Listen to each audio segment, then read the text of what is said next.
नवरात्रि के दूसरे दिवस की आप सभी को बहुत बहुत शुभकामनाएं। आज का जो दूसरा दिवस है इसमें हम माँ ब्रह्मचारिणी के स्वरूप का ध्यान करते हैं। माँ ब्रह्मचारिणी तप, संयम, वैराग्य, त्याग की देवी हैं, जो पावर ऑफ डिसिप्लिन हमारे को प्रदान करती हैं। ये जिस असुर का नाश करती हैं वो है असंयम, लापरवाही, इसका नाश कर देती हैं। तो ब्रह्मचारिणी माँ का जो स्वरूप है, यदि हम उसका ध्यान करते हैं और माँ की उपासना करते हैं तो अंदर की जो लापरवाही है, असंयम है, उसका भी नाश होता है। माता डिसिप्लिन देती हैं। अगर हम माता के स्वरूप को देखें तो उनके एक हाथ में माला है और दूसरे हाथ में कमंडल है, यानी माता तप की तरफ हमें इंगित कर रही हैं, इशारा कर रही हैं कि जीवन में यदि तप नहीं है, संयम नहीं है, नियम नहीं है, डिसिप्लिन नहीं है तो आप कुछ भी कर लीजिए, आप सफल नहीं हो सकते हैं।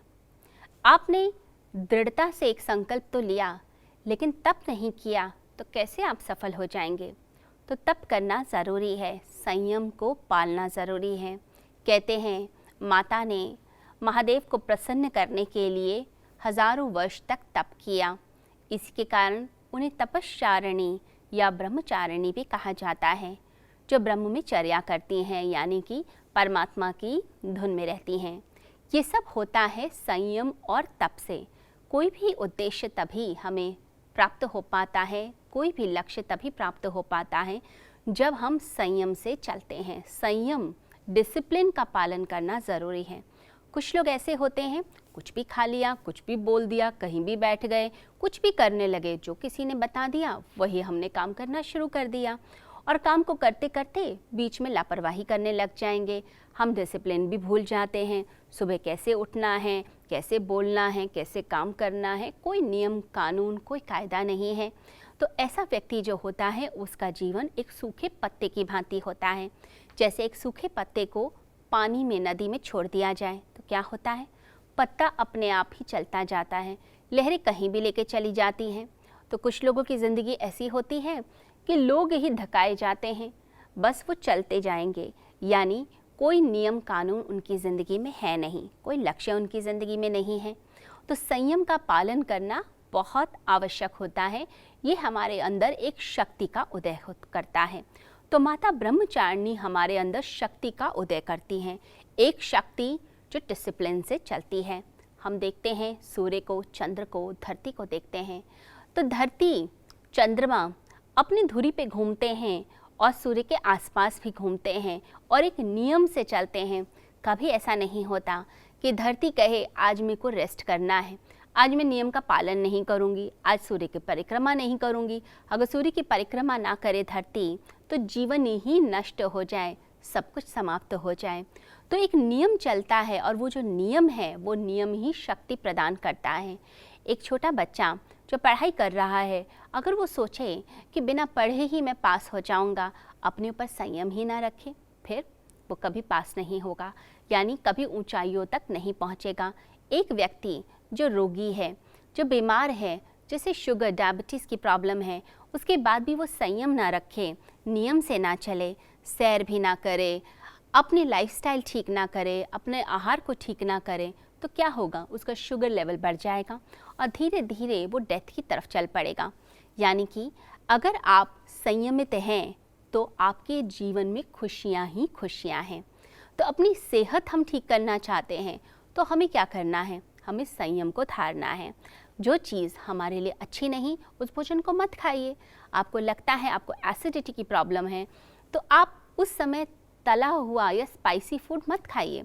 कुछ लोग स्पाइसी खाते हैं, एसिडिटी हुई, फिर कोई उन्होंने दवाई खा ली, कोई डाइजीन खा ली, कुछ भी खा लिया जिससे बस पेट ठीक हो जाए, फिर दोबारा कुछ तला हुआ खाने लग जाते हैं। इसका मतलब है वो अपने दुश्मन हैं।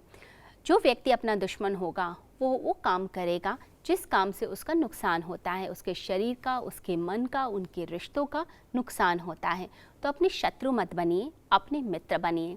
वो भोजन ग्रहण करिए जिस भोजन को ग्रहण करके आपको तृप्ति मिले, आपके शरीर को पोषण मिले।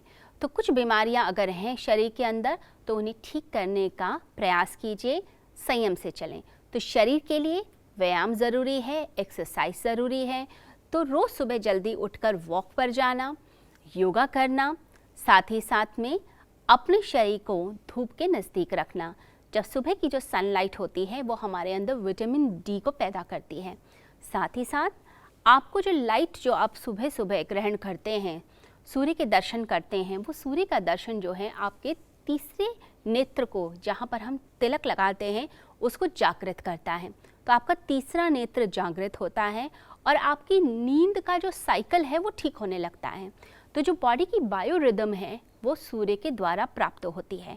तो सुबह जल्दी उठकर सूर्य के दर्शन करने से आपका शरीर स्वस्थ होने लग जाता है। अपने मन को स्वस्थ रखें। अपने मन को स्वस्थ रखने के लिए अच्छा आपने पढ़ना है, अच्छा सुनना है और अच्छा बोलना है। अपनी वाणी पर संयम रखें।